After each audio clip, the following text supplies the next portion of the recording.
Welcome to another edition of Lakeville City Council Wrap-Up. During this program, we will highlight the agenda items presented to the Lakeville City Council at their April 17th, 2017 meeting.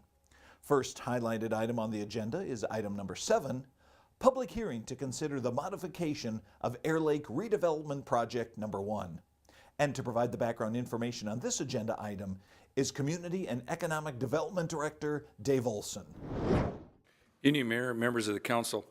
As Mr. Regan alluded to, this is a project we've been working on for the last several months. Application was submitted in mid-February. Project's been reviewed by both the council at a work session in February and the EDC at their February meeting as well, Economic Development Commission. The premise is just as was described by Mr. Regan. This is a proposed kickoff building and portion, first phase of the development of the industrial park area east of Cedar Avenue. There are 200 acres owned by Hat Trick Investments and Air Lake Development, both are which companies that Mr. Regan and his family members control. And there have been a number of proposals for this area over the last several years, but this is the one that obviously has gotten to this point. The company that is being proposed to occupy approximately half of the building is Menasha Packaging. They've been, as Mr. Regan said, they've been in Lakeville since 1970. They recently closed a facility in Brooklyn Park, Minnesota, and they're bringing that operation to Lakeville, and that generates the need for more space in Lakeville. The building that they're currently in on 220th Street, the original plant, was expanded in 2014. That site is completely built out. They cannot expand on that site any further. So to create new warehouse space, they have to go to a new site, and Mr. Regan has reached an agreement with them to do that. The 18.87 acre parcel is the only parcel that's being proposed to be included in the new tax increment district number 22. The 286,000 square foot building has been valued by the county assessor, estimated value of $11.7 million. That will generate significant and additional tax increment to the point where, and this agreement tonight, or the resolution approved tonight, and the TIF plan doesn't verify the actual level of assistance, but it sets the ceiling. And the negotiated amount of assistance will be brought forward to the EDC later this month, and the council first meeting in May to actually have council take action on that. But at this point, it's being proposed to be at $1 million. The taxes generated by this new project, the tax increment, I should say, which is the increment of taxes generated by the new value and improvements constructed, is estimated at approximately $144,000 a year. That will be sufficient to provide the assistance being requested over a period of 7 years. The jobs that are being, and Mr. Regan is correct, it's a combination of new jobs that have recently been relocated to Lakeville from the Brooklyn Park facility, which total approximately 70 jobs, and there will be additional new warehouse jobs created once this facility is open and operational, which is proposed to be later this year. So this is a fairly straightforward project. It is consistent with the city's tax increment financing policies. Obviously, the requirements to meet Minnesota statutes are contained in the resolutions and the TIF plan that have been prepared by Springstead that are included in your packet. With that, staff is recommending that the resolution attached is adopted and the tax increment financing plan be approved. But this is obviously a public hearing, and you'll need to open it up for that first. So I'll stand for any questions. Item number 7 was approved by the Lakeville City Council. Next highlighted item on the agenda was item number 8, public assessment hearing for the 2017 Street Reconstruction Project, Improvement Project 17-02. And to provide the background information on this agenda item is Public Works Director Chris Petrie. Want to give a brief overview of the 2017 Street Reconstruction Project. Again, it's east of Kenrick Avenue, south of 165th Street, north of 175th Street, And west of Ipava, there is an area kind of in the northeast area, Linwood North, and some other areas that aren't all encompassed by this, but about 8.5 miles of streets in this general area. A little background on the project: the first neighborhood meeting was held back in June of 2016. We went through the public process that includes a feasibility report, having a public hearing in November of 2016, preparing the final plans and specs, opening the bids, computing the assessments this spring, and then setting the assessment hearing back at the March 20th City Council meeting for tonight.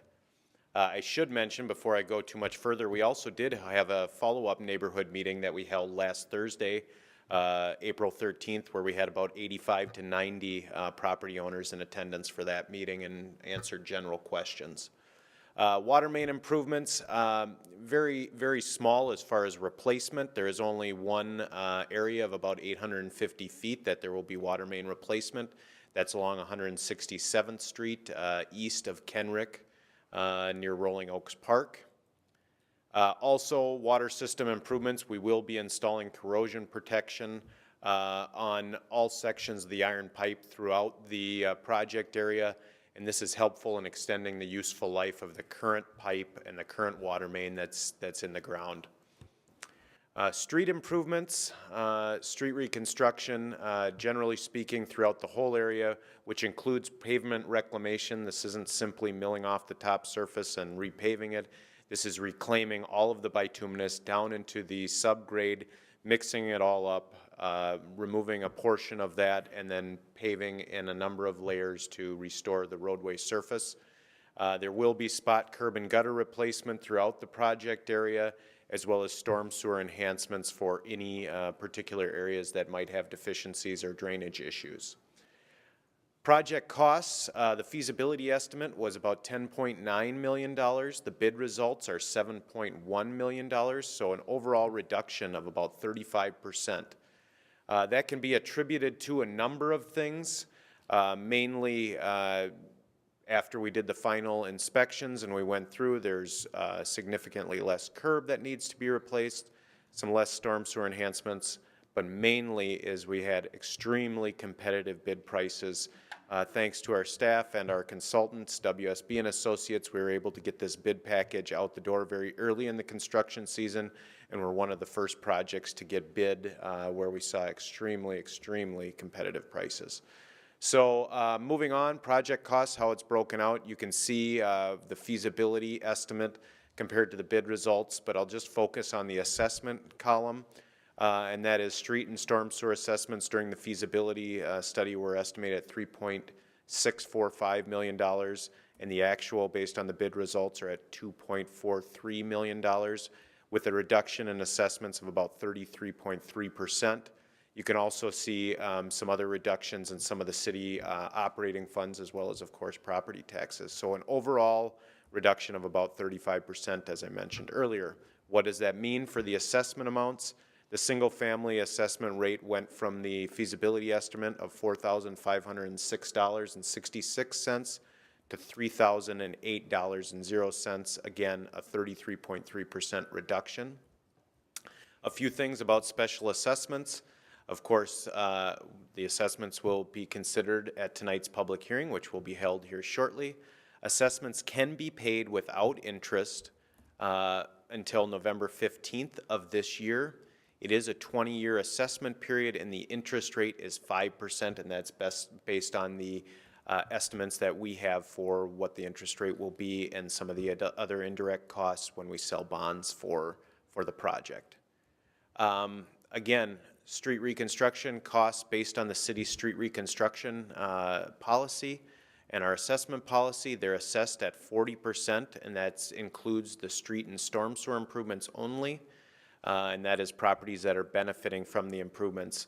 The costs that you saw on one of the previous slides, that includes water main and sanitary sewer improvements, are not assessed. Those are paid for through our operating funds.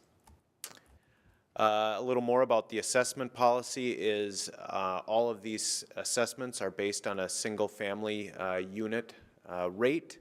And then residential equivalency units are calculated for non-residential properties such as city parkland or some of the undeveloped property that's in the area, which is not much. Corner lots, that's a frequent question when it comes to an assessment hearing. Folks are only assessed one unit regardless of if they're on a corner lot or not. And the assessment is typically based on the driveway orientation at the house, house orientation, or past assessments is how an assessment is determined in these areas. There are senior citizen and disabled persons deferrals. You can see some criteria that relate to the deferment on the project website, on our city's website. There's a whole list of criteria and an application if anyone is interested in these deferments. And like I was talking about a little bit, there's more information, but I should point out that deferral applications are due by September 30th of this year. And assessments, while you have until November 15th to avoid any interest payments, they will be certified to the county in December of 2017 for taxes payable beginning in 2018. Going the wrong way. There we go. So the assessment information does follow Minnesota State Statute 429 for public improvements. Written intent to appeal must be presented in writing and presented by the property owner either prior to the meeting tonight or at the hearing. And then moving forward, of course, we declared the costs and set the assessment hearing like I've already mentioned back in March. We have the assessment hearing tonight. Following the assessment hearing, the council can consider awarding the construction contract. If in fact the council chooses to award the construction contract, it would begin actually in April, and it is anticipated to be completed in October, and again certifying assessments in December of 2017. This was presented at the neighborhood meeting last week when we held that, and again if the council chooses to award the contract tonight following the assessment hearing, and I apologize, it's rather small, but this is the phasing map, the preliminary phasing map for the street reconstruction project. Again, if the contract's awarded tonight, it would be posted online by tomorrow. And it's really starting from the southeast corner of the project area and working its way to the northwest corner. So the area in pink in the lower right hand would get started, in fact, later this week. And then you can see some of the other phases would be in the coming weeks after, moving from pink to red to yellow and then moving to the north. So the next steps is for the council to hold the assessment hearing and then consider awarding the contract for the 2017 street reconstruction project. And with that, I'd stand for any questions. I should mention our senior project engineer with WSB & Associates, Ms. Monica Heil, is also here to answer any questions.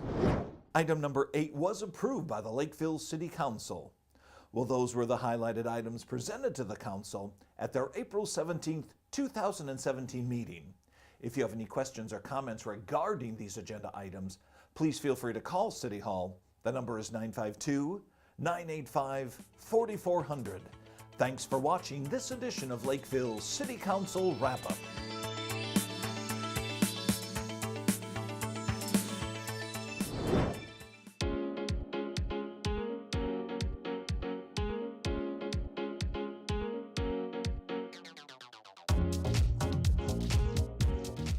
My name is Joe Massey-Archin, and I'm the manager here for the Lakeville Area Art Center, here to give you an update on some of our upcoming events in April and May. Join us on Wednesday, April 26th at 6 o'clock p.m. for the Taste of Lakeville preview party. Sign up to help determine the winners for this year's Taste of Lakeville. You don't need to be a wine snob to help us judge. You just need to have an opinion about which bottle of wine appeals most to you.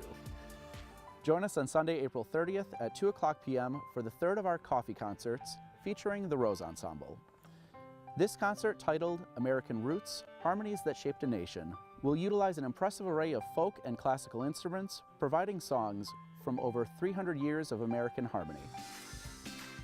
The Art Center is excited to present Sister Act, coming to the stage May 12th through the 21st. Produced by the Plays the Thing production and is based on the 1992 classic film. This feel-good comedy smash hit follows the story of disco diva Dolores Van Cartier and her move into protective custody in a convent.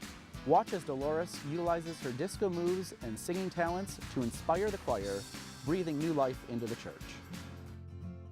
Summer programs are currently available for registration online or by phone. Some of our new programs include a Youth Christmas in July series, nature journaling, and finger painting canvas for preschoolers. Also new is an expanded selection of themed workshops, including island art adventures and magical toys. Adult classes include our ongoing instructional pottery programs and an expanded wine and design painting series. Some of our more popular programs are getting close to filling, so don't miss your chance to join in on the fun. For more information on these upcoming activities, please visit our website at lakevilleareaartcenter.com or call us at 952-985-4640. Thanks, and we hope to see you soon at the Art Center.